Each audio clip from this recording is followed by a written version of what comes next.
доститонҳои Олмон рӯзи душанбе гуфтанд, ки 5 шаҳрванди Тоҷикистонро расман ба узвият дар гурӯҳи ДОИШ ва фаъолият дар ҳалқаи ин созмон дар Олмон муттаҳам карданд. дар баёнияи доститонии кулли Олмон, ки рӯзи 15 феврал нашр шуд, омадааст, ки доститонҳои федералӣ парвандаро рӯзи 1 феврал ба додгоҳи шаҳри Дюсселдорф супурданд, ки моҳи гузашта дар ин ҷо як шарики ин 5 нафарро бо гуноҳи узвият дар гурӯҳи ДОИШ, таъсиси ҳалқаи созмон дар Олмон ва таҳризии 2 ҳамла ба 7 соли зиндон маҳкум карданд.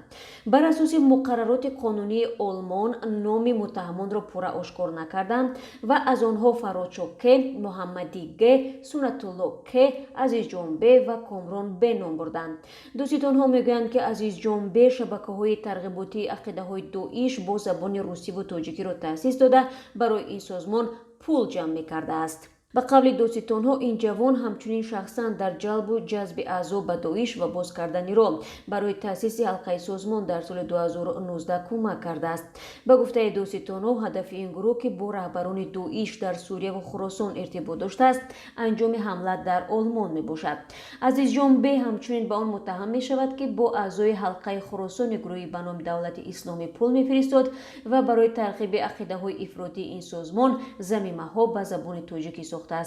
ҳамаи ин ҷавонон ҳамроҳ бо Равшани зиндонишуда дар моҳи гузашта узви ҳалқаи ДОИШ хонда шуданд. дар баёнияи доститонии кулли Олмон омадааст, ки ин ҷавонон бо бозии пейнтбол маҳорати ҷангӣ омӯхтанд. ба қавли муфаттишон, чанде аз онҳое, ки бо ҷавонони тоҷик бозӣ мекарданд, бо фарди мусаллаҳе робита доштанд, ки моҳи ноябри соли гузашта 4 нафарро дар шаҳри Вена кушт. доститонӣ ҳамчунин гуфтааст, ки онҳо баъзе аз таркибҳои бомби ғайримаъмулиро кашфу мусодира карданд. дар идомаи баёния омадааст, ки Фарҳодшоҳ ва Равшан соли 2019 ба Албания сафар карданд, то бо қатли фармоишӣ як соҳибкори албанӣ $40,000 ба даст оварда барои фаъолиятҳои давлати исломӣ харҷ кунанд. азбас, ки ҳуввияти соҳибкори албаниро дақиқ карда натавонистанд, ин амалиётро анҷом надоданд. муфаттишон ҳамчунин мегӯянд, ки Равшан ба Сунатуллоҳ як туфангча додааст, то як мардеро, ки дини исломро дар YouTube танқид мекард, бикушад, вале мақомоти Олмон пеши рӯи ин ҷиноятро гирифтанд. баъди ин, ба гуфтаи мақомоти тафтишотӣ, ин ҳалқаи ДОИШ стратегияи фаъолияташро тағйир дода ба ифротӣ кардани ҷавонони мусулмон дар Олмон ва ҷамъ кардани пул барои ДОИШ рӯ овардааст.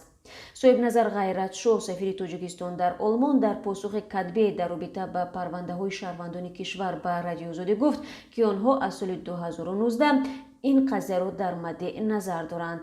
дипломати тоҷик гуфтааст, сафорат аз гаравидани ҷавонон ба гурӯҳҳои ифротӣ нигарон аст ва навиштааст, ҷавонон ба ин кишвари пешрафта ва пур аз имкониятҳои рушди фардӣ мисли Олмон сафар карда, маҳалли зиндагии худро ин ҷо қарор медиҳанду бар ивази таҳсилу касбомӯзӣ ва беҳтар намудани сатҳи зиндагӣ ифротӣ ва радикалӣ шуда майли гаравидан ба ҷараёнҳои мамнӯъро доранд.